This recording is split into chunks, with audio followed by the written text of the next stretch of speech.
Hello guys, how are you all? I'm pretty sure all of you must be so awesome. So today we are going to see quick revision of molecular basis of inheritance.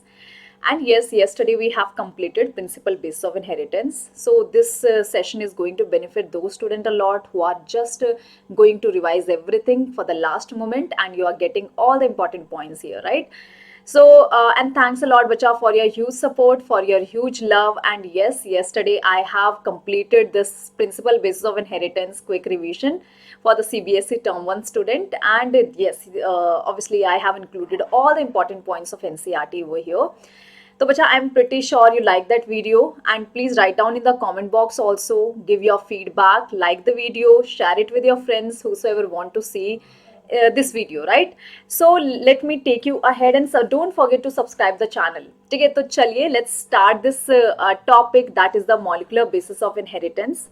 So when we talk about molecular basis of inheritance, what is that molecule which is responsible for transfer of character from parent to offspring? Inheritance means transfer of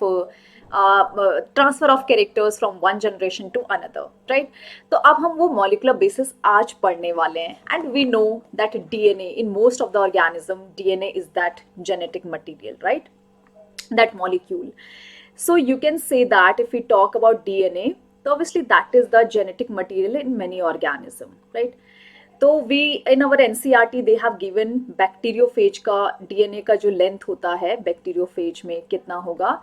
so bacteriophage जो lambda होता है, bacteriophage lambda एक होगा, and bacteriophage lambda में we are having 48502 base pairs. इसमें 48502 base pairs होंगे. And yes, in our book they have given this, so it's a bacteriophage virus है, right? तो यहाँ पर एक 174 भी दिया हुआ है, दिस इज ऑल्सो बैक्टीरियोफेज. और इसमें जो न्यूक्लियोटाइड है that is 4386, right? Sorry 5386. So 5386 यहाँ पर न्यूक्लियोटाइड्स हैं, because they are having the single stranded DNA, है ना? तो इसलिए यहाँ पर ये न्यूक्लियोटाइड्स में दिया हुआ है बिकॉज उसका सिंगल डीएनए होता है, whereas base pairs means double stranded DNA का दिया हुआ है, राइट? सेम अगर हम डीएनए की लेंथ ई कोलाई की देखेंगे तो in our NCERT they have given 4.6 into 10⁻⁶ base pairs. ये लेंथ होती है ई कोलाई में डीएनए की. And if you talk about human में haploid cell, haploid gamete, haploid cell means that is having half set of chromosome, means 23 chromosome, pairs नहीं, सिर्फ 23 haploid, है ना? तो हेप्लॉइड सेल में कितना यहाँ पर डीएनए होगा? 3.3 into 10⁻⁹ base pair, we know it, है ना? एंड बाकी अगर आपको डिप्लॉयड का निकालना है तो you can easily find that also, है ना? तो यहाँ पर obviously if we see DNA is the long chain of the, it's a polymer. Polymer means made up of many units, है ना? और किसकी बहुत सारी यूनिट से बना है? तो what is the monomer of the DNA? What is a single unit of DNA? तो यू कैन से कि मोनोमर जो होता है, सिंगल यूनिट जो होगा डीएनए की, वो क्या होगा बच्चा? Nucleotide, right? एंड जो न्यूक्लियोटाइड है obviously it is made up of 3 chemicals. तो कौन कौन से केमिकल है? Obviously phosphate, pentose sugar, that is the deoxyribose sugar होता है यहाँ पर. In case of DNA we are having the deoxyribose sugar, right? And plus we are having the nitrogenous base. So nitrogenous base में we are having this nitrogenous base which are of 4 types. Nitrogenous bases are of 4 types.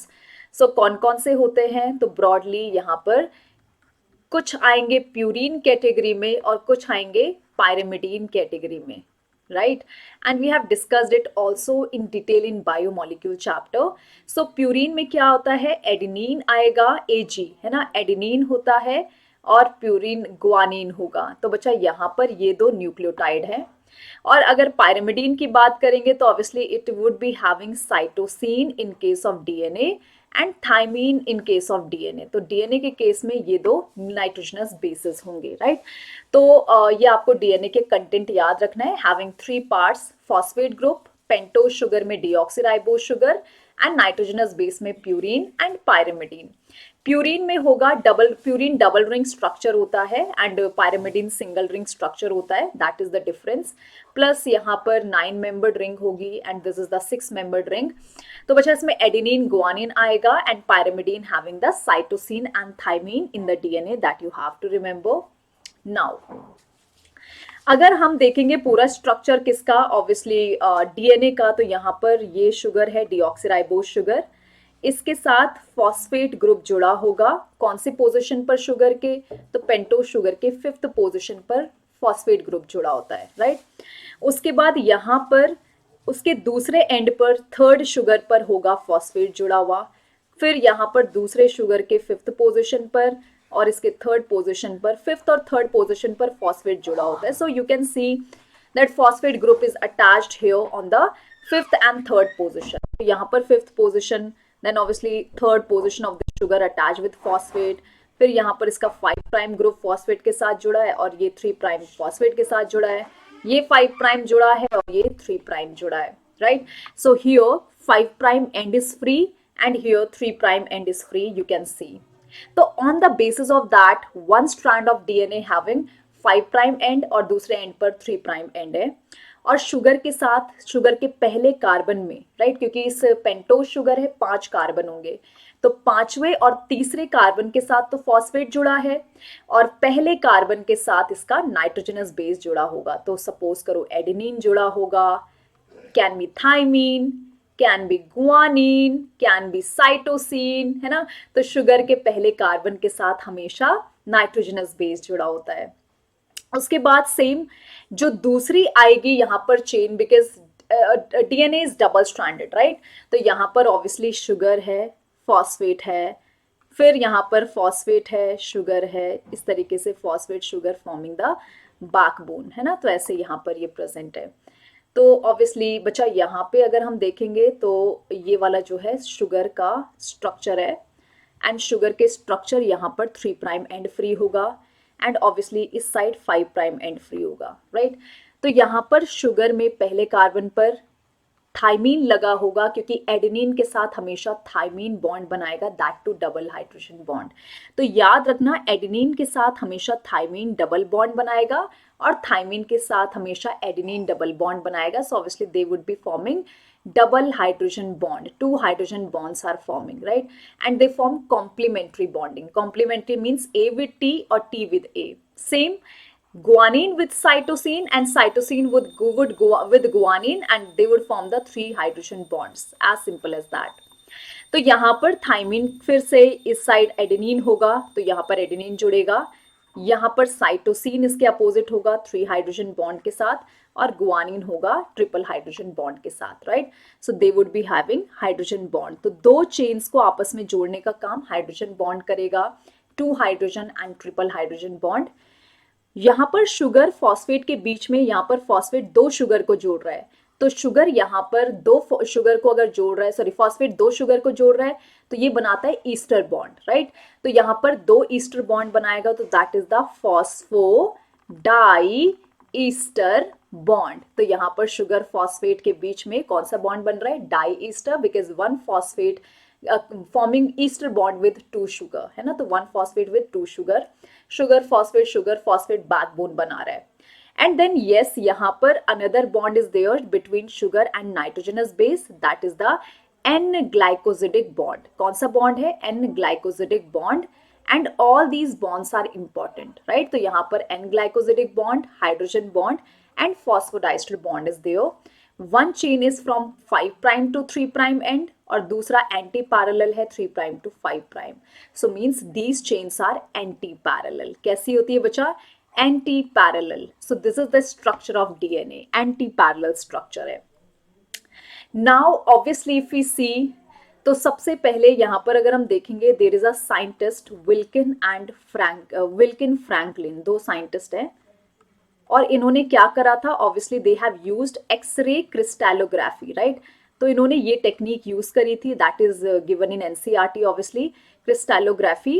And obviously what was their X-ray crystallography, and obviously they have given the structure of BDNA, right? तो इन्होंने BDNA का structure सबसे पहले बताया था. And obviously there is another scientist known as Chargaff. तो Chargaff ने क्या करा था, ऑब्वियसली शार्गफ रूल हम पढ़ते हैं, तो that you have to remember. So obviously what is the Chargaff rule? तो according to him his rule applicable for the double strand, right, double stranded DNA के लिए एप्लीकेबल है. This rule is applicable for double stranded DNA. So obviously what is that rule? We know that adenine plus guanine is equal to cytosine plus thymine. मतलब यहाँ पर purine is equal to pyrimidine, you can say, right? तो A और G are purine and obviously C plus D is pyrimidine. Purine is equal to pyrimidine होता है according to this rule. And this is applicable only for double-stranded DNA where A का percentage is equal to T का percentage. तो बचा A is equal to T and G का percentage is equal to C का percentage. So if you have given the value of A and if you have given value of G or any two values are given, you can easily find out the value of others also, right? तो यहाँ पर ये सारी चीजें दी हुई हैं. Plus in our NCERT they have explained base ratio also. So बच्चा, what is the base ratio? Base ratio is basically A plus T upon G plus C is equal to constant for a species. तो मतलब अगर हम human की बात करेंगे, right, तो यहाँ पर सारे ह्यूमन के लिए ये जो ये बेस रेशियो होगा वो सब के लिए सेम होगा फॉर अ स्पेसिफिक स्पीशीज और फॉर अ सेम स्पीशीज के लिए कांस्टेंट होगा, but it varies from species to species. मतलब अगर बंदरों में और इंसानों में देखेंगे बेस रेशियो तो दोनों का base ratio would be different, right. Monkeys का अलग होगा, ह्यूमन का अलग होगा because they are different species. So you can say that base ratio is constant for a single species but it varies from one species to another. तो मतलब एक species का अलग होगा दूसरी से, species to another. You can say that, right? तो बच्चा this is all about Chargaff rule. मैंने एक्सरे क्रिस्टेलोग्राफी बताई और ये पूरा कंक्लूड करके there are two scientist, very famous scientist, that is the Watson and Crick. तो यहाँ पर इन दोनों के कंक्लूजन से वॉटसन क्रिक ने BDNA का पूरा स्ट्रक्चर एक्सप्लेन करा. And what is that? Many question they ask from the BDNA. तो सबसे पहला point, BDNA is right-handed BDNA have the right-handed helical structure. ये right hand है. Suppose this is the imaginary axis. ठीक है, तो ये imaginary axis suppose करो and this is my right hand. तो obviously coil would be like this. तो it would be in the right-handed fashion. तो right-handed fashion मतलब ऐसे, ये ऐसे coil होगा around this imaginary axis. ऐसे. Can you see this? ऐसे, right? And yes, according to the Watson and Crick, बच्चा see this topic is so important. ये जो पूरा आपको कॉयल दिख रहा है, मतलब इस वाली टर्न से इस वाले टर्न तक 8 शेप का ये जो कॉयल दिख रहा है, this is known as one turn. This is one turn of the BDNA. और जो ये BDNA मैंने कहा राइट हैंडेड हेलिक्स होता है, right. So it's a right handed helix. And बच्चा remember one thing that obviously this 8 shape जो आपको दिख रहा है ये it is one turn. And you know one turn का जो लेंथ होता है this is 3.4 nanometre. You can convert it in Armstrong also, right. उसके बाद नेक्स्ट यहाँ पर जो एक टर्न है that is having 10 base pairs. तो यहाँ पर टोटल कितने बेस पेयर हैं? Obviously they are having the 10 base pairs that you have to remember, right. कितने base pairs? They are having 10 base pair, length 3.4 nanometre. If you would find distance of each base pair, if you would find the distance of each base pair, so what would be the distance of each base pair? तो बच्चा यहाँ पर we would divide it with the 3.4 को 10 से divide कर देंगे because ये पूरी 3.4 इसकी पूरी लेंथ है. This is the 3.4 nanometer and this length have 10 base pairs. तो अगर इसमें 10 बेस पेयर्स है तो ईच बेस पेयर का डिस्टेंस कितना होगा? 3.4 अपॉन 10. तो answer would be 0.434 nanometre, right. तो ये होगा ईच बेस पेयर का distance. They ask this question in exam. And plus अगर लेंथ देखेंगे, सॉरी डायमीटर अगर इसका देखेंगे तो बच्चा डायमीटर कितना होगा? It would be 20 angstrom. और अगर इसको नैनोमीटर में देखेंगे तो obviously 2 nanometre, right.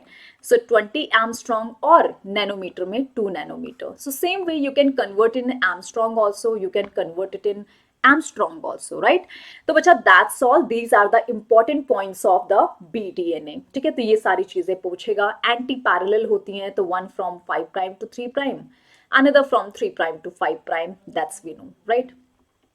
Or nitrogenous base are basically holding two chains together. That's all you have to remember. They are having this major groove. Major groove मतलब ये बड़ा सा depression जो दिख रहा है, right? तो this is known as major groove in the DNA. और यहाँ पर ये छोटा सा एक डिप्रेशन दिख रहा है, this is the minor groove, है ना? तो माइनर ग्रूव यहाँ पर है. तो these are the structure of the BDNA that you have to remember.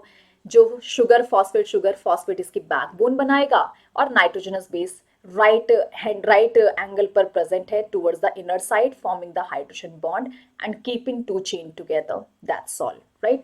तो ये सारी चीजें हैं बच्चा. मैंने कहा कि अगर हम पूरा लेंथ देखेंगे डीएनए का इन अ पर्टिकुलर सेल, तो obviously I have told you कि हमारे डीएनए की लेंथ होती है 3.3 इंटू 10⁹ बेस पेयर इन हेप्लॉइड डीएनए. और हमें पता है कि भाई देखो यहाँ पर जो अगर हम पूरा बेस पेयर्स अगर हमें पता है और उसकी लेंथ निकालने लगे, तो we can just apply the formula, क्योंकि हमें पता है कि 3.3 इंटू 10⁹ बेस पेयर है, और 10 बेस पेयर जो होते हैं उनके 1 बेस पेयर के बीच में 0.34 नैनोमीटर लेंथ है. तो इतने बेस पेयर्स की लेंथ कितनी होगी? तो when we measure all the length in a particular DNA, तो it would be approx 2.2 nanometre. तो डीएनए की लेंथ कितनी होती है बच्चा? 2.2 नैनोमीटर, सॉरी 2.2 मीटर. तो मतलब सोचो कितना बड़ा डीएनए के एक न्यूक्लियस के अंदर आना है. सो ऑब्वियसली ये ऐसे तो पड़ा नहीं रहेगा, it would undergo packaging.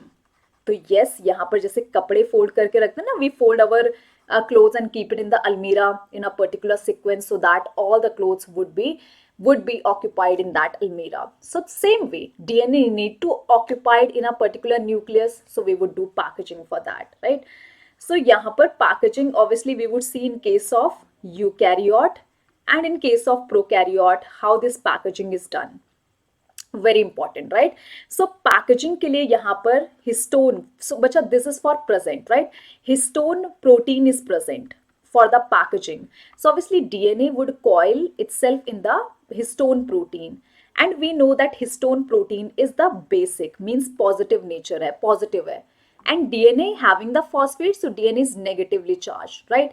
So DNA is negatively charged, acidic in nature, whereas histone is basic in nature. So positive negative attracts each other, and histone made up of basically amino acid, basic amino acid, that is the lysine and arginine. So bachcha, both of these are the basic amino acid, right? So obviously they are having this basic in nature, attract DNA, and DNA is negatively charged. So negative matlab negative charged DNA, right? So DNA is negatively charged, we know it. So what would happen? Basically this what we called it histone protein. So bacha, histone protein, this is the core of histone protein, right? This is the core histone, and this core histone made up of the 8 units. It is made up of 8 units, and it is known as octamer. So octa means 8, mer means unit. It is made up of 8 units, and obviously DNA gets coiled around it in this way, right? And this one structure is known as nucleosome. So obviously this is the DNA thread, right? So it would coiled around it, and it is the nucleosome. So bacha, what is the nucleosome? Nothing. DNA plus histone protein together is known as nucleosome, right? And the same way many nucleosome would be there. Same way many nucleosome would be there. Just a minute, yes. Same way many nucleosome would be there. तो सबको साथ में क्या बोला जाता है? Many nucleosome together form the chromatin thread. तो यहाँ पर ये एक धागे जैसा बीड्स इन अ स्ट्रिंग जैसा ऐसा स्ट्रक्चर बनाएगा. बीड्स इन स्ट्रिंग मीन्स मोतियों की माला. तो मोती is histone and obviously thread is DNA. So बच्चा, yes, you can say that nucleosome, one nucleosome, obviously there are several nucleosome would be there, and these are histone protein around which the DNA is coiled. And you can say that nucleosome now many nucleosome together known as chromatin thread, right? And बचा ये chromatin thread further when the cell undergo division process, and chromatin thread also known as beads in string, मोतियों की माला जैसा दिखेगा, है ना? And obviously this is known as beads in string structure which undergo condensation process during cell division. तो यहाँ पर अगर सेल डिवीजन होना है, it would undergo condensation and duplication of the DNA would happen, and obviously it would be converting in this structure known as chromosome. So this is known as chromosome, right? And which we know that chromosome having the two sister chromatids. These are the sister chromatid. So one chromosome have two arms known as sister chromatid. So it will be having two sister chromatid which are attached with the center, and this center is known as centromere. So centromere is the constriction in center, and obviously it connect two sister chromatids together. That we have discussed in the cell chapter, right? So that's all about the chromosome. And yes, if we talk about chromatid, तो chromatid के भी दो division होते हैं on the basis of the condensation, right? तो कौन कितना ज्यादा कंडेंस्ड है? तो एक होता है यूक्रोमाटिन और एक होता है हेटेरोक्रोमाटिन. तो बच्चा see, euchromatin is basically loosely packed DNA और लूजली पैक्ड क्रोमाटिन थ्रेड. तो काफी ज्यादा लूजली पैक्ड होता है, दैट इसके कुछ कुछ रीजंस जो हैं वो एक्सपोज्ड है, राइट? तो obviously it is loosely packed DNA, loosely packed होता है, and you can say that it is transcriptionally active. मतलब यहाँ पर ये इन्वॉल्व होगा ट्रांसक्रिप्शन प्रोसेस में in the formation of mRNA protein synthesis में, राइट? तो means it is so active, right? So it would B transcriptionally active, transcriptionally active होगा, right? And बच्चा yes, it would undergo this mRNA formation, protein synthesis, सब में active है ये, right? And if we talk about the staining, तो बच्चा यहाँ पर ये लाइटली स्टेन होगा. तो इसमें अगर स्टेन डालेंगे तो इसमें स्टेन रुकेगा नहीं, लूजली पैक्ड है ना, सब बह जाएगा. तो लाइटली स्टेन्ड होगा ये वाला रीजन डीएनए का, ठीक है? और ये एक्टिव है. इफ वी टॉक अबाउट हेटेरोक्रोमाटिन, तो बच्चा हेटेरोक्रोमाटिन के केस में it is very dense packed, एकदम टाइटली चिपका हुआ है ना? कैसा है हेटेरोक्रोमाटिन में? It is so densely packed. So you can say that कि भाई बहुत चिपक चिपक कर ये पैक्ड हो रखा है. And yes, it is darkly stained, right? It is darkly stained, and you can say that it is transcriptionally inactive. तो बच्चा कैसा होता है ये transcriptionally inactive? Very important, transcriptionally inactive. So this is something which you have to remember about heterochromatin, right? If we talk about prokaryotes, तो prokaryotes के case में nucleoid बनता है, right? So what is the nucleoid? Obviously this is the protein, basic protein, and इसके around जो DNA वो loop जैसा बनेगा बच्चा, ऐसा. And this is known as nucleoid, right? So you can say that कि DNA loop around the protein. What is the nucleoid? DNA loop around protein. And bacha, this is the basic protein but not histone, and this is the non histone protein. मतलब ये histone का नहीं बना हुआ है, ठीक है? होता basic है, होता positive है, but it is not histone, it is non histone, histone नहीं है, right? तो obviously this is the DNA and this is the basic protein around which this DNA is coiled, right? तो यहाँ पर ये positively charged protein है in case of prokaryote. That's all. तो बच्चा I'm pretty sure these concepts are pretty much clear to everyone, है ना? मजेदार. तो you are getting all the crystal crisp thing here, right? तो बच्चा next is the gist of this chapter. तो इस chapter में क्या होना है? Obviously इस chapter में replication हम देखेंगे. DNA undergo replication process, means obviously during cell division DNA would replicate and then equal distribution of the DNA would happen among the daughter cells, right? So इसलिए replication होता है, number gets double. जैसे suppose before replication number is 2C, after replication number DNA content would become double, right? So that it would be equally distributed between two daughter cells. That is basically the purpose, right? And you know DNA undergo कॉपिंग, transcription होता है इसका, transcript बनाना मतलब copy करना. So yes, mRNA, messenger RNA would copy the DNA, and obviously this mRNA that is copying the DNA और पूरे DNA को copy नहीं करता है, it would copy only the single part, single DNA strand and only specific region, and that specific region is known as gene. So बच्चा, what is gene? It is the functional part of DNA that actually code for some protein or enzyme, right? तो ये कौन सा है बच्चा? Functional. सारी part DNA के functional नहीं होते हैं, लेकिन जो फंक्शनल पार्ट होता है डीएनए का, जो प्रोटीन या एंजाइम बनाएगा, that is known as gene. तो एमआरएनए जो कॉपी होगा डीएनए की स्ट्रैंड से, वो सिर्फ एक डीएनए का एक छोटा सा रीजन कॉपी होगा, and that region is known as gene. So gene would be copied into mRNA. And जैसे एमआरएनए जीन को कॉपी करके ले गया, तो अब उस कॉपी को we have to convert into polypeptide chain, right? Protein enzyme में कन्वर्ट करना है. तो yes, it would go in the outside the, it would go to the ribosome.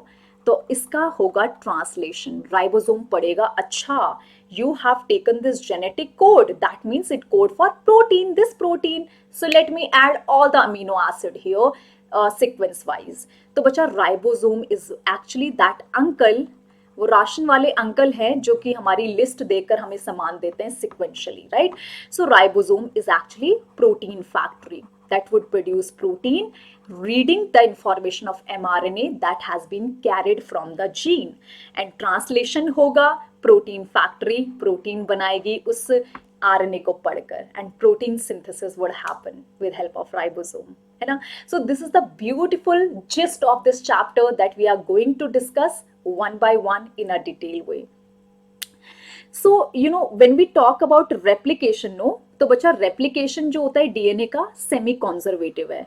तो मतलब सेमी कॉन्जर्वेटिव क्या होता है? Obviously one strand out of two strand, one remain in the one remain as it is, and जो daughter strand है that would be formed on it, right?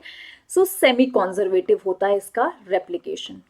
Semi conservative means half remain, means 50% parental, 50% new होगा, right?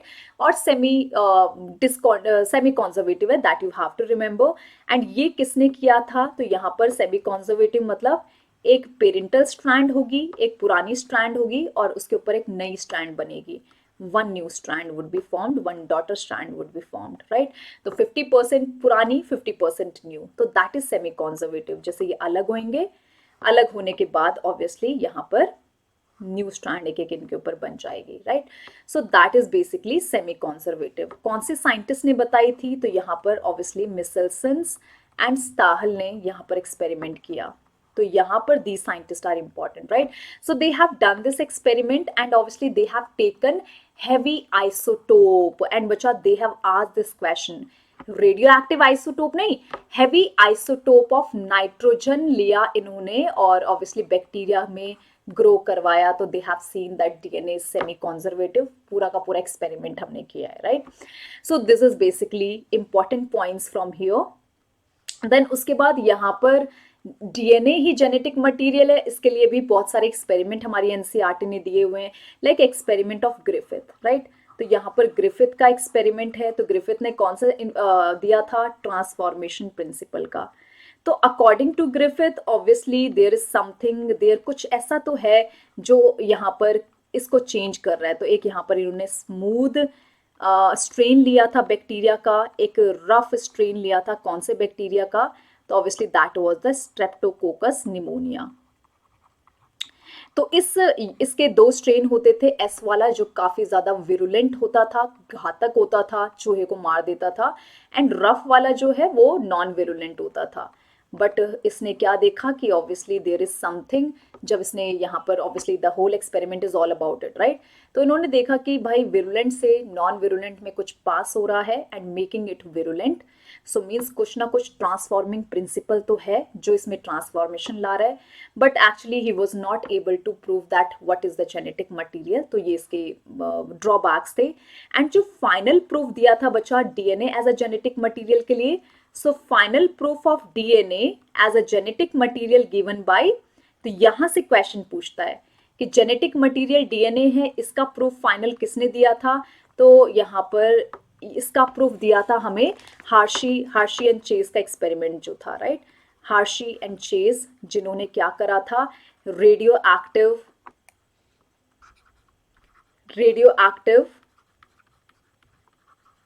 Active यहाँ पर protein और DNA लिया था। Radio active sulphur use किया था इन केस ऑफ प्रोटीन, ये देखने के लिए कि प्रोटीन यहाँ पर ट्रांसफर होगा एज अ जेनेटिक मटेरियल, और एक में रेडियो एक्टिव नाइट्रोजन लिया था, इफ यू रिमेंबर, है ना। तो यहाँ पर इन्होंने लिया था radio active nitrogen in case of DNA, है ना। और इन्होंने जो एक्सपेरिमेंट करा था, you know it is on the bacteriophage. So bacteriophage से बैक्टीरिया को इन्फेक्ट कराकर ये इन्होंने पूरा एक्सपेरिमेंट किया था। And obviously this experiment is known as bacteriophage वाला एक्सपेरिमेंट होता है, plus known as blending experiment also, right, which was the final proof DNA as a genetic material का। तो जेनेटिक मटेरियल की क्वालिटीज क्या होनी चाहिए, कि यहाँ पर क्यों बोला गया कि ऑब्वियसली डीएनए, ज्यादातर ऑर्गेनिज्म में जेनेटिक मटेरियल डीएनए क्यों होता है, स्टेबल होना चाहिए, जो कि डीएनए है, डबल स्टैंडर्ड है। दूसरा रेप्लिकेशन, तो रेप्लिकेशन तो आरएनए भी हो जाता है, but RNA is not stable, right. तो यहाँ पर नेक्स्ट अंडरगो स्लो म्यूटेशन, लेकिन आरएनए अनस्टेबल है तो बहुत ज्यादा म्यूटेशन हो जाती है, जल्दी हो जाती है उसमें mutation. And plus they should inherit मतलब ट्रांसफर होने चाहिए in Mendelian fashion, you know Mendelian fashion में ही ट्रांसफर होने चाहिए, कि दो जीन है, उसके दो अलील हैं, then they would get separated in gamete, become unpaired, and finally फिर वो गेमीट्स की फिर से वो फ्यूज होंगे और फिर वो आगे ट्रांसफर होंगे। तो मतलब मेंडेलियन फैशन में वो ट्रांसमिट होने चाहिए वो character through the genetic material. So हमने कंक्लूजन, फाइनल प्रूफ ये मिला कि most of the organism have DNA as a genetic material, right. तो बच्चा these all are given in our NCERT.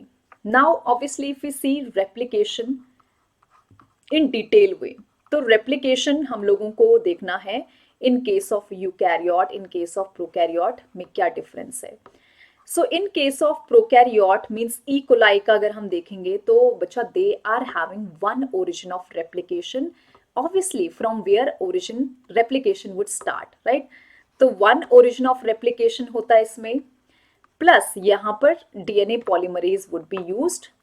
तो डीएनए डिपेंडेंट मतलब ऑब्वियसली पुराने डीएनए को पढ़कर new DNA would be synthesized, तो उसको सिंथेसाइज करने के लिए which enzyme is required, DNA polymerase to form the DNA polymer, right.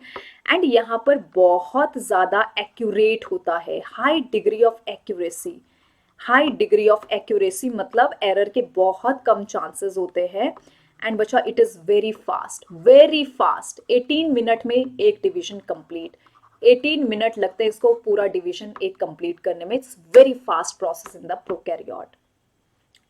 वहीं अगर हम यूकैरियोट और बेसिकली ह्यूमन की बात करें तो बच्चा we know that we have many origin of replication in our DNA, ORI, तो ORI means origin of replication. So we have many origin of replication, first point, right?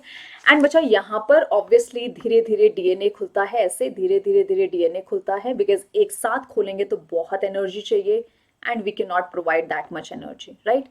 And obviously यहाँ पर भी DNA polymerase use होगा, same DNA polymerase would be used and it is having not that much accuracy as the prokaryote। इतना fast नहीं होता है, ये काफी स्लो होता है, तो मतलब इसको बहुत समय लगता है रेप्लिकेट करने में, right.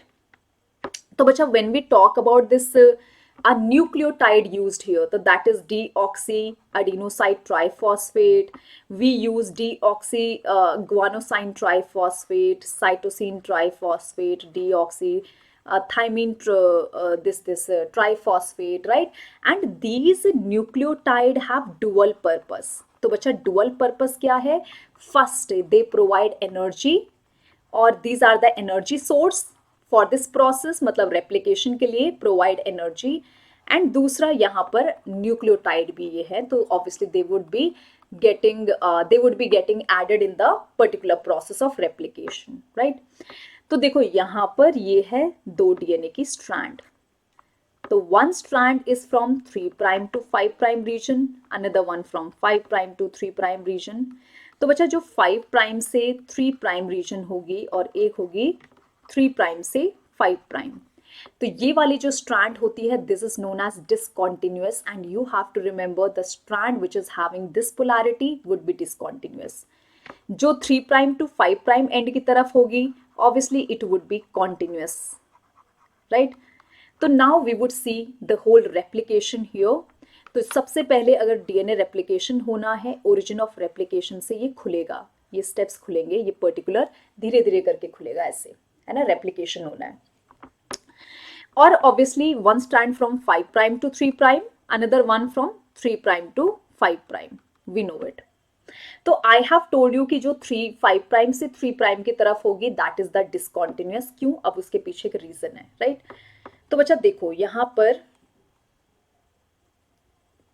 If we see this structure, तो अगर हम देखेंगे यहाँ पर आरएनए डीएनए पॉलीमरेज को, तो बच्चा याद रखना कि जो डीएनए पॉलीमरेज होता है वो सिर्फ एक ही डायरेक्शन में काम करेगा, राइट। तो जो डीएनए पॉलीमरेज है वो एक ही डायरेक्शन में काम करता है, दैट इज 5 प्राइम से 3 प्राइम की तरफ ये जाएगा, राइट। तो जो डीएनए का सिंथेसिस होगा that would be only in one direction, right. तो कौन सी वो डायरेक्शन होगी बच्चा? Obviously it would be going from 3 prime to the 5 prime. So obviously यहाँ पर जो है सबसे पहले क्या होगा कि यहाँ पर हम देखेंगे आरएनए प्राइमर लगेगा। RNA primer is important because DNA polymerase खुद अपना डीएनए रेप्लिकेशन स्टार्ट नहीं कर सकता, उसको कुछ ना कुछ इनिशिएट करने के लिए छोटा सा एक फ्रेगमेंट चाहिए होता है न्यूक्लियोटाइड का। तो आकर कौन जुड़ेगा? आरएनए का छोटा सा एक न्यूक्लियोटाइड का, मतलब छोटा, मतलब 2 से 8 न्यूक्लियोटाइड आरएनए के उसमें प्रेजेंट होंगे और वो it would basically give it base for the DNA polymerase to work, right. तो यहाँ पर ऑब्वियसली आरएनए प्राइमर आएगा और फिर धीरे धीरे यहाँ पर न्यूक्लियोटाइड ऐड करता जाएगा। तो यहाँ पे याद रखना कि ऑब्वियसली ये 5 प्राइम से अब 3 प्राइम की डायरेक्शन में बढ़ रहा है, मतलब ऑब्वियसली ये स्ट्रैंड अगर 3 प्राइम से 5 प्राइम है तो जिसकी कॉम्प्लीमेंट्री स्ट्रैंड होगी वो 5 प्राइम से 3 प्राइम की तरफ ऐड होती चली जाएगी, है ना। और जो दूसरा स्ट्रैंड है बच्चा ऑब्वियसली वो यहाँ पर आरएनए प्राइमर लगा उसका, और ये वाला थोड़ा सा उल्टा है, पता है क्यों? देखो आरएनए प्राइमर यहाँ पर लगा और ऑब्वियसली जो डीएनए पॉलीमरेज है वो इस डायरेक्शन में काम करेगा बिकॉज मैंने कहा कि जो नई स्ट्रैंड बनेगी वो 5 प्राइम से 3 प्राइम की डायरेक्शन में बनेगी। तो यहाँ पर अगर 5 प्राइम से 3 प्राइम इस डायरेक्शन में बनेगा तो दोनों पैरेलल हो जाएंगी, बट दोनों स्ट्रैंड डीएनए के एंटी पैरेलल है, तो ये अपोजिट, मतलब यहाँ पर जो ये रेप्लिकेशन फॉर्क बना है, जो ये खुला है, इसको रेप्लिकेशन फॉर्क बोलते हैं। तो ऑब्वियसली रेप्लिकेशन फॉर्क के एक जाएगा टूवर्ड्स इट एंड एक जाएगा अवे फ्रॉम इट। तो जिसकी पोलैरिटी मैंने कहा था 5 प्राइम से 3 प्राइम होगी टेम्पलेट स्ट्रैंड की, तो obviously they would be having this discontinuous, and जिसकी पोलैरिटी 3 प्राइम से 5 प्राइम होगी तो वो परफेक्टली कॉन्टिन्यूअस होगा क्योंकि आरएनए पॉलीमरेज 5 प्राइम से 3 प्राइम की डायरेक्शन में सिक्रीट करने वाले हैं, राइट। तो यहाँ पर replication fork obviously Y shaped है, धीरे धीरे खुलता जाएगा। उसके बाद यहाँ पर आरएनए प्राइमर जो है वो कौन सा एंजाइम जोड़ेगा? तो ऑब्वियसली प्राइमेज एंजाइम होता है। तो primase enzyme is basically RNA polymerase होता है, राइट। तो प्राइमेज एंजाइम कौन से एंड पर? 3 प्राइम एंड पर जोड़ेगा ऑफ टेम्पलेट डीएनए। टेम्पलेट मतलब जिसको कॉपी करना है, तो ऑब्वियसली यहाँ पर 3 प्राइम पर जोड़ेगा और इसका 3 प्राइम तो ऑब्वियसली इधर की साइड होगा, इसका 3 प्राइम, क्योंकि ये वाला 5 प्राइम एंड है, ठीक है। उसके बाद there is the helicase enzyme also. तो बच्चा हेलिकेज एंजाइम ना it act as scissor, right. तो यहाँ पर किसकी तरह काम करेगा? सीजर, एंड इसका काम होता है अनवाइंड डीएनए को अनवाइंड करता जाएगा, राइट। सो अनवाइंड डीएनए स्ट्रैंड्स, दोनों स्ट्रैंड्स को अनवाइंड करता जाएगा which is very important. And next है बच्चा यहाँ पर there is a protein called SSBP. तो एसएसबीपी क्या है? Stabilise single strand DNA. तो एसएसबीपी प्रोटीन का काम क्या होता है? स्टेबलाइज सिंगल स्ट्रैंड डीएनए, ठीक है। तो यहाँ पर डीएनए की सिंगल स्ट्रैंड को स्टेबलाइज करेगा, वापस उसको रीयूनाइट नहीं करने देगा, and obviously it's a single cell binding protein, single strand binding protein, single strand binding protein, और जिसका काम होता है डीएनए को इट वुड गिव स्टेबलाइजिंग, जो कि अनवाइंड होकर दोबारा उसके साथ दोबारा अटैच ना हो जाए, इसलिए ये होता है, राइट। Then we are having the topoisomerase enzyme. तो बच्चा टोपो आइसोमरेज एंजाइम अगर हम देखेंगे तो obviously it would release tension, क्योंकि जैसे जैसे अनवाइंड हो रहा है पीछे की तरफ जो है वो गांठ बनती जा रही है, so that need to be unwind, right, that need to be relax, so tension को रिलीज करेगा, release tension, so that you have to remember, right. उसके बाद यहाँ पे इसके अलावा यहाँ पर टेंशन रिलीज करने के अलावा ऑब्वियसली एक गायरेज एंजाइम होता है जो प्रोकैरियोट के केस में होगा। तो gyrase enzyme in case of prokaryote जो टेंशन भी रिलीज करेगा, इसके दो फंक्शन होता है, टेंशन भी रिलीज करेगा और एक्ट एज हेलिकेस मतलब अनवाइंड भी करेगा। तो यहाँ पर इसके दो डुअल फंक्शन है which you have to remember. And बच्चा यहाँ पर देखो जो डीएनए पॉलीमरेज होगा वो हमेशा पहला न्यूक्लियोटाइड किस टेम्पलेट स्ट्रैंड पर ऐड करेगा, 3 प्राइम। तो मैंने इसलिए कहा था यहाँ पर I have shown you this diagram कि जो स्ट्रैंड का पोलैरिटी 3 प्राइम से 5 प्राइम होगा it would be continuous, and जिसका 5 प्राइम से 3 प्राइम होगा it would be discontinuous, right. तो यहाँ पर जो स्ट्रैंड का रेप्लिकेशन है जैसे जैसे खुलता जाएगा वैसे वैसे छोटे छोटे फ्रेगमेंट्स लगते जाएंगे। सो ये जो है रेप्लिकेशन जो हो रहा है इस स्ट्रैंड का ये डिसकॉन्टिन्यूअस होगा और इसका कॉन्टिन्यूअस होगा। तो one is the leading strand and another one is the lagging strand. और इस लैगिंग स्ट्रैंड में क्या लगेंगे, छोटे छोटे फ्रेगमेंट्स लगेंगे, that is the Okazaki fragment जो बाद में जोड़ दिए जाते हैं, लाइगेज एंजाइम बाद में इनको चिपका देगा, right. So which would be later pasted together by the this ligase enzyme, right. तो यहाँ पर जो ओकाजाकी फ्रेगमेंट्स हैं these are the small stretches, right. तो ओकाजाकी फ्रेगमेंट्स जो भी होंगे, fragments these are the small stretches of DNA we know, right। तो यहाँ पर small stretch of DNA होते हैं, DNA fragments, जिसको कौन ज्वाइन करेगा, ज्वाइंड बाय लाइगेज। तो इनको लाइगेज ज्वाइन करने वाला है। So you can say that कि यहाँ पर अब धीरे धीरे यही होगा कि जो लैगिंग स्ट्रैंड होगा वो धीरे धीरे खुलता जाएगा और उसमें ऐसे छोटे छोटे स्ट्रैंड्स जुड़ते जाएंगे ऐसे, राइट। एंड जो दूसरी स्ट्रैंड होगी उसमें तो कॉन्टिन्यूअसली भाई सीधे ही चलेगा विदाउट एनी ब्रेक। तो यहाँ पर यू कैन से दैट कि जब पूरा पूरा डीएनए बनेगा it would B semi conservative, एक पुराना strand and another one is the new strand, and plus यहाँ पर सेमी डिसकॉन्टिन्यूअस और सेमी कॉन्टिन्यूअस यू कैन से।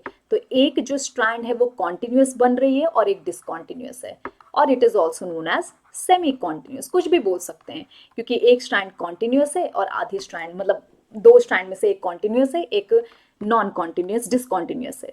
तो it is known as lagging strand जो डिसकॉन्टिन्यूअस है जिसमें ओकाजाकी फ्रेगमेंट बन रहे हैं, and this is the leading strand, right.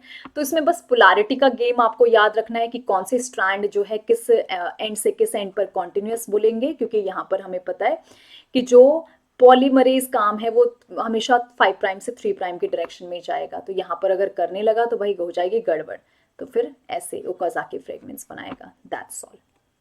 सो बच्चा I am pretty sure replication के all the summaries with you, right. And next we are having तो new strand, हमेशा याद रखना न्यू डीएनए के स्ट्रैंड कौन सी डायरेक्शन में बनेगी, new DNA is always formed in direction of 5 prime to 3 prime. New DNA हमेशा इस डायरेक्शन में बनेगा बिकॉज डीएनए पॉलीमरेज का एबिलिटी यही है, राइट।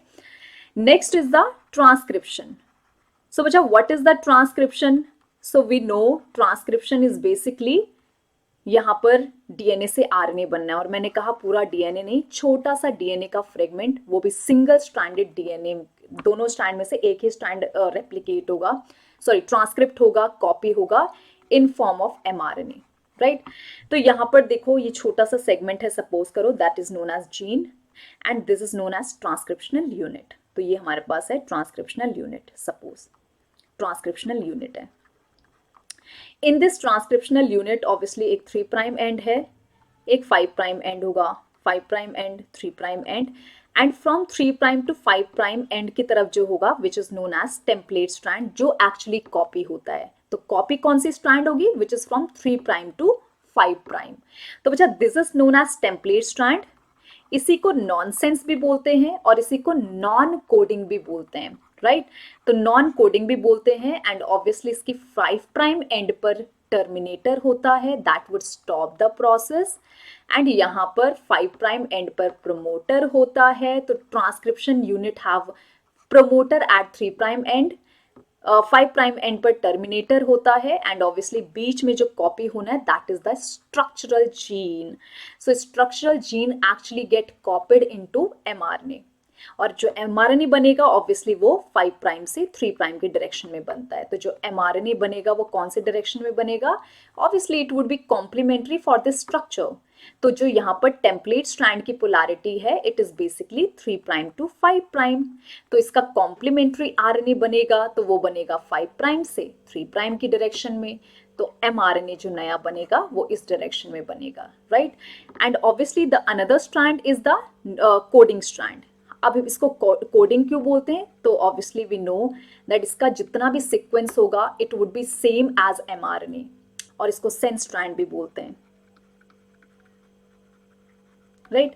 तो बच्चा यहाँ पर ये चीज याद रखना कि जो कॉम्प्लीमेंट्री बनेगा, जो ये कॉम्प्लीमेंट्री बन रहा है एमआरएनए बन रहा है वो भी 5 प्राइम से 3 प्राइम की डायरेक्शन में बन रहा है, कोडिंग स्ट्रैंड भी 5 प्राइम से 3 प्राइम की डायरेक्शन में है. तो ऑब्वियसली एमआरएनए और कोडिंग स्ट्रैंड बिल्कुल सेम होएगा, बस डिफरेंस ये होगा कि इसमें टी होगा और आरएनए में हमें पता है थाइमीन की जगह यूरासिल होता है, राइट. तो सपोज यहाँ पर टेम्पलेट स्ट्रैंड पहले बना लेते हैं. सपोज उसका सीक्वेंस ये है टेम्पलेट स्ट्रैंड का, A T G C, A T C G T, T G C S I, right.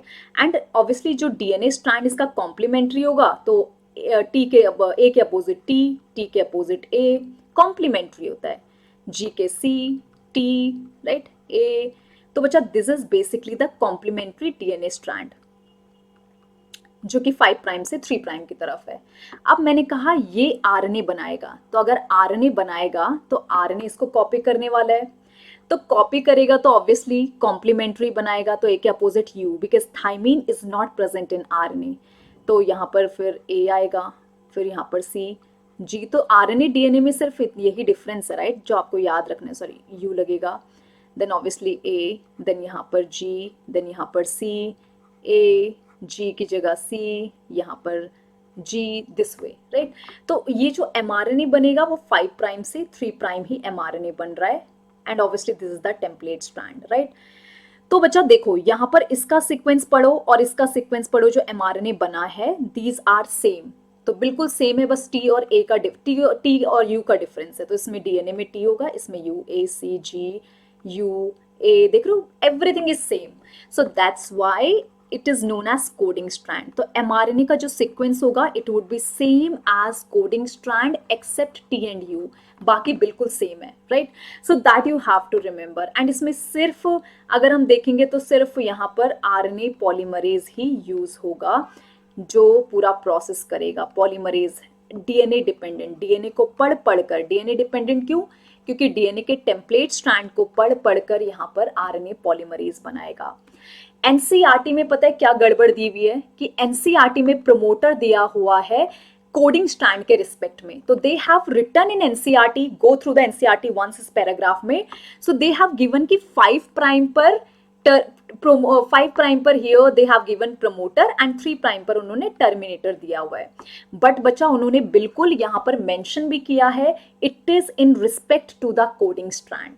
तो अगर कोडिंग स्ट्रैंड के रिस्पेक्ट में पूछेगा प्रमोटर किस एंड पर होगा 5 प्राइम, लेकिन टेम्पलेट स्ट्रैंड के रिस्पेक्ट में पूछेगा तो obviously it is present on 3 prime region, right. तो प्रमोटर जहां से ट्रांसक्रिप्शन स्टार्ट होगा, टर्मिनेटर जहां से टर्मिनेट होगा, राइट. तो बच्चा now we would see the difference of transcription in prokaryote and eukaryote. तो प्रमोटर जो होता है एक सिग्मा फैक्टर है जो कि यहाँ पर इनिशिएट करेगा ट्रांसक्रिप्शन को. सो ये इनिशिएट करने के लिए होता है सिग्मा फैक्टर जो कि आरएनए पॉलीमरेज के साथ लगेगा, और एक होता है rho factor in case of prokaryote जो टर्मिनेट करने के लिए होता है. So obviously it is for the termination, ये टर्मिनेट करेगा प्रोसेस को, राइट.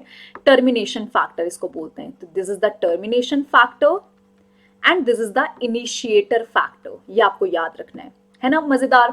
देन ऑब्वियसली हमें पता है कि यहाँ पर सिर्फ एक ही आरएनए पॉलीमरेज सारा काम करेगा, सारे टाइप का जो भी करना है वो सब मैनेज करेगा. And we know that one transcription unit have many structural gene. तो ये होता है पॉलीसिस्ट्रोनिक। पॉलीसिस्ट्रोनिक मतलब एक ही यहाँ पर स्ट्रक्चरल जीन में बहुत सारे, मतलब एक ही ट्रांसक्रिप्शन यूनिट में प्रोमोटर, टर्मिनेटर, स्ट्रक्चरल जीन में बहुत सारे एक साथ जीन हो सकते हैं। So polycistronic means, poly means many, cistronic means gene, so they code for multiple genes, right. And इसके पास कोई एक्सॉन नहीं होता, no split gene, no exon is there, सारे के सारे एकदम, sorry, no intron is there, only exon is there, right. तो यहाँ पर सिर्फ इसके पास एक्सॉन होता है। तो ये चीज आपको याद रखनी है।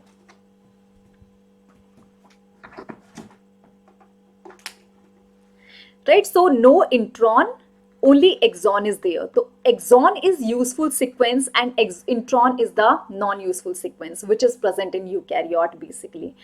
तो बच्चा यूकैरियोट में ऑब्वियसली if we see तो they are having split gene, मतलब exon काम के जीन भी होंगे, इंट्रॉन भी होएगा, we know, right? And obviously it is the monocistronic, means one transcription unit code for only one gene, right? Only one mRNA, और एक ही टाइप का जीन बनाएगा, एक ही टाइप का एंजाइम बनाएगा। And obviously it is having 3 RNA polymerase, NCERT में दिया हुआ है, राइट। 3 RNA polymerase में कौन कौन से होते हैं यूकैरियोट में? तो ऑब्वियसली बच्चा they are having 3 RNA polymerase. And what are those 3 RNA polymerase? RNA polymerase 1, RNA polymerase 2, RNA polymerase 3, and RNA polymerase code for ribosomal RNA. Ribosomal RNA की भी कौन कौन सी सब यूनिट? 28 सब यूनिट, 18 सब यूनिट एंड 5.8 सब unit को ये कोड करेगा। Second one actually form heterogeneous nuclear RNA. तो बच्चा what is the heterogeneous nuclear RNA? तो obviously this is the premature mRNA, मतलब अभी एमआरएनए नहीं बना ये, क्योंकि इसके पास स्प्लिट जीन है, एक्सॉन इंट्रॉन है, तो it is known as heterogeneous nuclear RNA, right. तो ये काम करेगा एंड बच्चा obviously this is the precursor of mRNA, मतलब ये आगे जाकर एमआरएनए बनाएगा, लेकिन अभी एमआरएनए नहीं होता क्योंकि इसमें एक्सॉन इंट्रॉन अच्छे, नॉन अच्छे, जो भी है, यूजफुल नॉट यूजफुल सीक्वेंसेस होते हैं। एंड थर्ड वाला इज आरएनए बनाएगा, कौन सा वाला? 5 सब unit of ribosomal RNA plus small nuclear RNA. और जो ये स्मॉल न्यूक्लियर आरएनए है, इसका बहुत बड़ा रोल है मॉडिफिकेशन ऑफ आरएनए करने का, राइट। तो अब एमआरएनए में क्या होती है? Capping, tailing and splicing. तो बच्चा if we talk about the modification in the eukaryote RNA, eukaryote में यूजफुल सीक्वेंस भी होगा, non useful, useful, non useful. तो intron are the interfering sequences जिनको कट किया जाता है, स्प्लाइस किया जाता है, that is done by the small nuclear RNA with certain protein, right? तो बच्चा yes, splicing would happen. Splicing means क्या होता है? removal of intron. तो यहाँ पर removal of intron होएगा with help of spliceosome, जो कि मशीनरी होती है, स्मॉल न्यूक्लियर RNA और प्रोटीन से बनती है, राइट, स्प्लाइसियोसोम। और इसका काम होता है स्प्लाइसियोसोम, जिसका काम होगा यहाँ पर obviously to remove the intron, और यहाँ पर सारे एक्सॉन को, अच्छे वाले सीक्वेंसेस को साथ में जोड़ देगी, सिंपल। तो यहाँ पर अब ये बन गया है, यहाँ से सारे इंट्रॉन हट गए, अभी बिल्कुल यूजफुल हो गया। फिर इसकी कैपिंग होती है, तो कैपिंग कौन से रीजन पर होगी? 5 प्राइम रीजन पर कैपिंग होगी। 5 प्राइम रीजन पर कैपिंग में क्या लगेगा बच्चा? Methyl guanosine triphosphate, guanosine triphosphate, तो ये लगेगा, वेरी इंपॉर्टेंट, राइट। एंड यहां पर टेलिंग, 3 प्राइम पर टेलिंग होने वाली है। तो बच्चा टेलिंग का अगर हम देखेंगे तो ऑब्वियसली टेलिंग में क्या लगेगा? पॉलीएडिनाइलेटेड, पॉलीएडिनाइलेटेड ग्रुप्स होते हैं, बहुत सारे ए लग जाएंगे। Why? For the protection, because इस वाले जीन को, एमआरएनए को कहाँ जाना है? बाहर जाना है, साइटोप्लाज्म में, for the protein synthesis. So that's why it need protection, right. So ये प्रोटेक्ट करेंगे कैपिंग और टेलिंग। तो यहाँ पर ये प्रॉपर, अब जाकर इसको प्रॉपर एमआरएनए बोलेंगे, प्रॉपर मैच्योर एमआरएनए बोलेंगे, और it is known as heterogeneous RNA. तो अब यहाँ पर जब इसको स्प्लाइसिंग कर दिया, इसकी टेलिंग कैपिंग कर दी, तो तब जाकर इसको प्रॉपर एमआरएनए बोलेंगे, and it would go outside of the nucleus in the eukaryote. तो यूकैरियोट में डीएनए प्रेजेंट है न्यूक्लियस में, आरएनए बनेगा, अब ये बाहर जाएगा राइबोसोम के पास for the protein formation, right. तो बच्चा यहाँ पर जो है ऑब्वियसली जब प्रोटीन बनना है तो we should know genetic code, जो भी एमआरएनए के पास कोड होगा वो लेकर आने वाला है, राइट। तो obviously we talk about the genetic code, right. तो बच्चा जेनेटिक कोड की अगर हम बात करेंगे तो ऑब्वियसली यहाँ पर there are some scientist that is mentioned, जैसे कि मार्शल नीरनबर्ग है, तो ये हमारी इस एनसीईआरटी में दिए हुए हैं, राइट। एंड इन्होंने क्या करा था, obviously we know that they synthesize protein in cell free system, मतलब आउटसाइड द सेल, राइट। तो इन्होंने प्रोटीन सिंथेसाइज करा था in cell free system, right, in cell free system. उसके बाद यहाँ पर नेक्स्ट है नेक्स्ट साइंटिस्ट हरगोविंद खुराना, और इन्होंने क्या करा था, हरगोविंद खुराना ने धीरे धीरे जेनेटिक कोड यूज करके obviously they form the copolymer. तो कोपॉलीमर क्या है, जैसे कि तीन तीन कोडोन को ले लेकर ये देखा था कि भाई यहाँ पर कौन सा किसका सीक्वेंस होगा, कौन सा कैसा सीक्वेंस बनाएगा, राइट। तो जैसे AUG ले लिया और GUG, AUG GUG, तो मतलब दे वांट टू सी कि भाई ये दोनों किसके लिए कोड करते हैं। सो इस तरीके से उन्होंने कोपॉलीमर का मिक्सचर लिया to see that which code, which mRNA sequence code for which amino acid, right. And then we are having the George Gamow. तो बच्चा जॉर्ज गेमो की अगर बात करेंगे तो ऑब्वियसली इन्होंने बताया था कि हमारे पास होते हैं 4 न्यूक्लियोटाइड, उनके वजह से बनते हैं 4 बेस। तो अगर एक बेस कोड करता है एक अमीनो एसिड के लिए तो हमारे को कितने मिल पाएंगे, सिर्फ 4 ही अमीनो एसिड मिल पाएंगे। तो ऑब्वियसली यहाँ पर हमारे पास क्योंकि 4 बेस पेयर हैं, तो जब 4 बेस पेयर हैं और एक ही यहाँ पर क्या बोलते हैं 4 बेसिस है हमारे पास, और अगर 4 बेसिस एक अमीनो एसिड के लिए कोड करता है, सॉरी, अगर एक अमीनो एसिड एक बेस अगर एक अमीनो एसिड के लिए कोड करता है तो टोटल 4 बेसिस बनेंगे, तो 4 बेसिस 4 अमीनो एसिड ही बना पाएंगे। अगर यहाँ पर हम 2 बेसिस का कॉम्बिनेशन ले लें तो बच्चा 2 बेसिस के कॉम्बिनेशन से भी कितने अमीनो एसिड बन पाएंगे, 16 अमीनो एसिड बन पाएंगे। लेकिन हमारे पास होते हैं 20 amino acid, so these are not sufficient to code for the 20 amino acid. तो अब होगा क्या कि तीन तीन बेसिस का अगर कॉम्बिनेशन परम्यूटेशन करेंगे तो वी वुड बी गेटिंग कितने, 64 types of sequences, 64 types of combination आएंगे। तो मतलब which is sufficient to code for 20 amino acid, क्योंकि हमारे पास ऐसे 64 सीक्वेंसेस बनने वाले हैं, राइट। तो आउट ऑफ दैट 20 कोड के लिए वो सफिशिएंट है, राइट।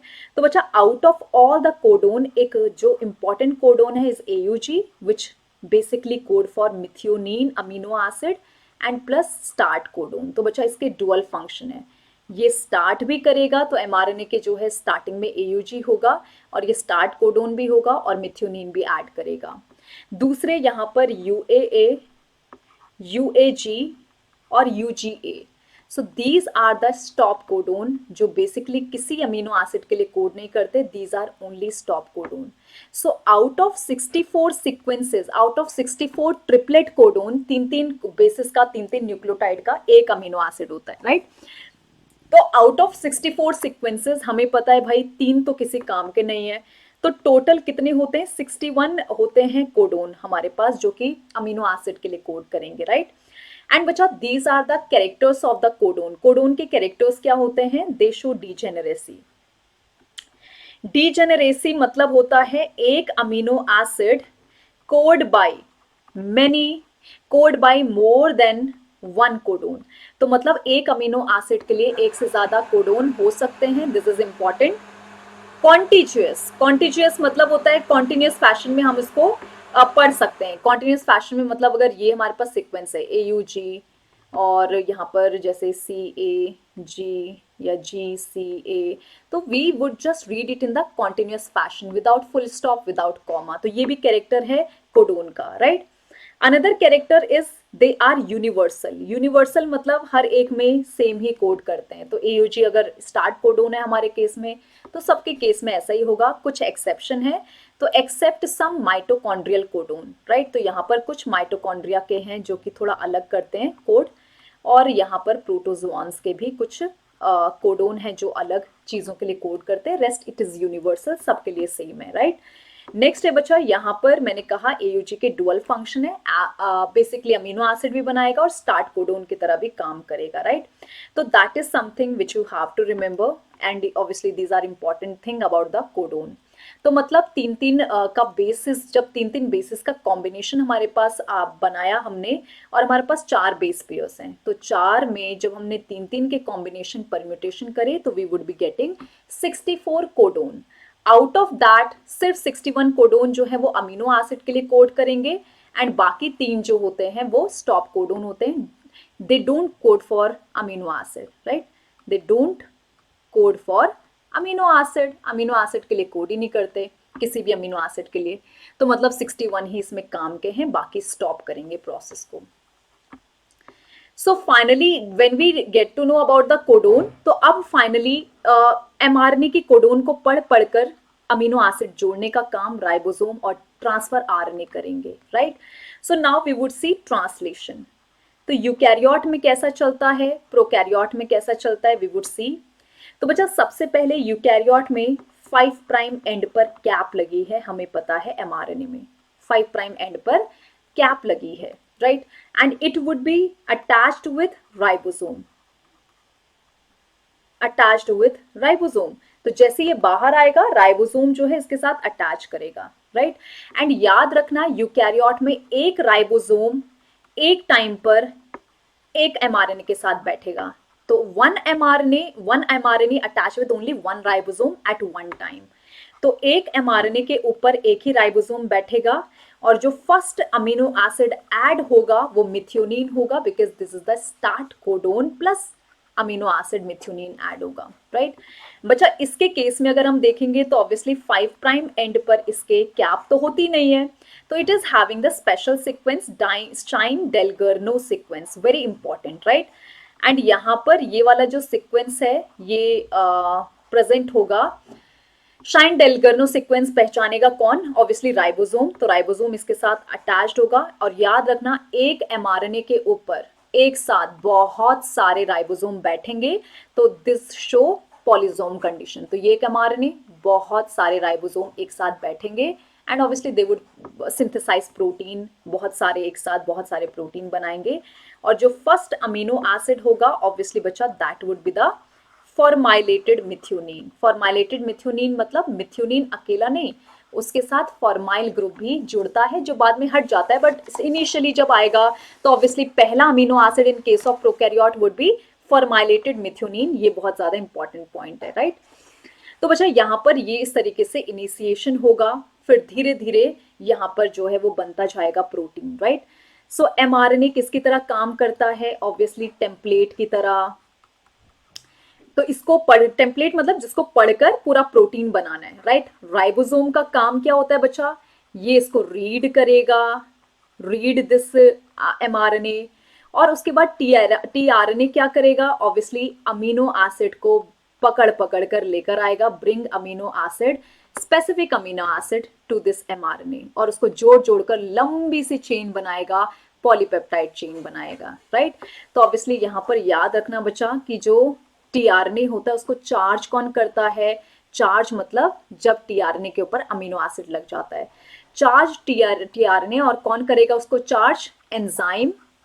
एक एंजाइम होगा जो उसके साथ अमीनो एसिड जोड़ेगा, that is the amino acyl synthetase enzyme, synthetase enzyme. तो ये एंजाइम होता है जो इसको अमीनो एसिड के साथ पकड़ पकड़ कर चार्ज करेगा, तो AA for amino acid, right.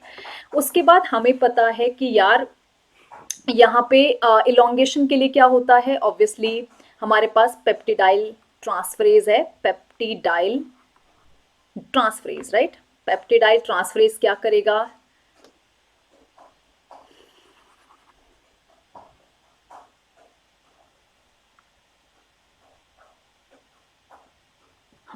So right हमारे पास है बच्चा peptidyl transferase.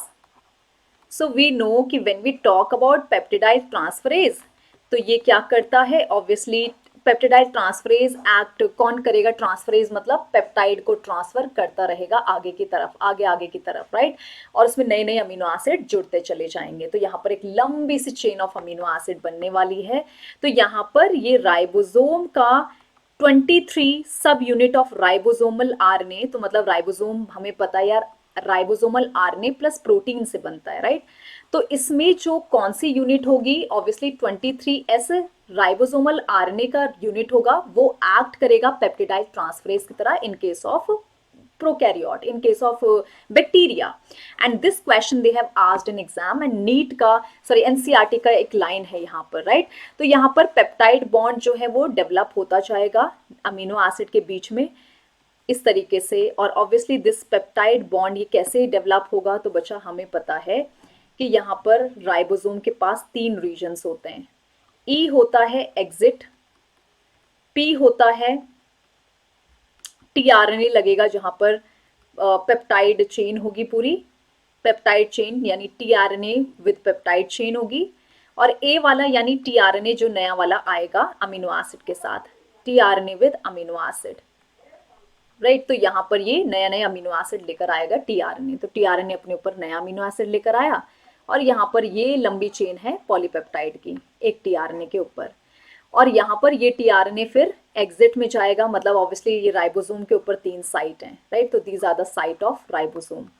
तो राइबोसोम के पास 3 साइट होती हैं अटैचमेंट टीआरएनए के साथ के लिए, राइट। तो यहाँ पर पी के साथ पूरी लंबी चेन जुड़ेगी पेप्टाइड की, और अमीनो एसिड ए साइट पर नया नया अमीनो एसिड आता रहेगा, और याद रखना जो पहला अमीनो एसिड आएगा वो पी रीजन पर आएगा, ना कि ए रीजन पर, राइट। तो ये पी रीजन पर आएगा first amino acid tRNA with first amino acid, तो पहला अमीनो एसिड हमेशा पी रीजन पर आएगा, ना कि ए रीजन पर। बाकी उसके बाद जितने आएंगे वो सारे ए रीजन पर आते हैं विद अमीनो एसिड। तो बच्चा यहाँ पर से अब इसके ऊपर अब क्या होगा, जैसे राइबोसोम आगे आगे खिसकता जाएगा, तो अब यहाँ पर जो ये वाला है वो इसके ऊपर जंप करेगा, राइट। ये वाला जो है वो निकल जाएगा खाली, और ये अपना वाला इसके सर पे डाल देगा, ये वाला पी रीजन पर आ जाएगा, और ये ए जो है खाली हो जाएगा। तो ये ऐसे ही चलता जाता है, राइट। तो मतलब पी पे शिफ्ट होएगा, ए वाला खाली होता जाएगा, ई से खाली वाला टीआरएनए निकलता जाएगा। तो जो ये बॉन्ड बनेगा, याद रखना कि जो पेप्टाइड बॉन्ड बनता है इसके बीच में, क्या बोलते हैं, प्रोटीन चेन के बीच में, तो obviously it is develop between carboxyl group of amino acid. तो जो नया अमीनो एसिड आया है उसका COH ग्रुप किसके साथ बॉन्ड बनाएगा, इस पुराने वाले के NH2 के साथ, राइट। तो सॉरी, जो अमीनो एसिड है पी साइट है, सॉरी यहाँ पर जो अमीनो एसिड पी साइट पर है, पी साइट पर मतलब इस वाली साइट पर, तो यहाँ पर इसका COH ग्रुप, और ये जो नया वाला आया है इसका NH2 ग्रुप के साथ बॉन्ड बनाने वाला है, right. So COH of amino acid at P site पर जो है, and NH2 amino acid eight कौन से साइट पर, एट ए साइट। तो मतलब जो नया अमीनो एसिड आया है उसका NH2 ग्रुप, और जो पुराना अमीनो एसिड की ऑलरेडी चेन है उसका COH ग्रुप बॉन्ड बनाएगा आपस में, राइट। तो ये चीज आपको याद रखना है कि पेप्टाइड बॉन्ड किसके बनेंगे, तो जो ऑलरेडी लंबी चेन में है उसका कौन सा एंड, उसका यहाँ पर COH एंड होगा एट पी साइट, और ऑब्वियसली जो यहाँ पर नया अमीनो एसिड है उसका NH2 इसके साथ बॉन्ड बनाकर एक लंबी चेन बनाएगा। जो पुराने वाले अमीनो एसिड है वो ऊपर जाते जाएंगे, जो नया अमीनो एसिड है वो नीचे की तरफ ऐड होता जाएगा। तो सबसे नीचे वाला न्यू अमीनो एसिड होगा, सबसे ऊपर वाला ओल्ड अमीनो एसिड होगा, राइट। तो ये चीज आपको याद रखना है, पेप्टाइड बॉन्ड किस किस के बीच में बनता है, राइट। सो बच्चा that's all, this is all about till translation. उसके बाद बाकी लैकोपेरॉन, हमारा जो जेनेटिक मटेरियल, फिंगरप्रिंटिंग है, वो सारा we are just going to discuss in the next video. So have a great day. I hope you like this video, and bacha, yes, write down in the comment box how did you like this video. Bye bye, have a great day.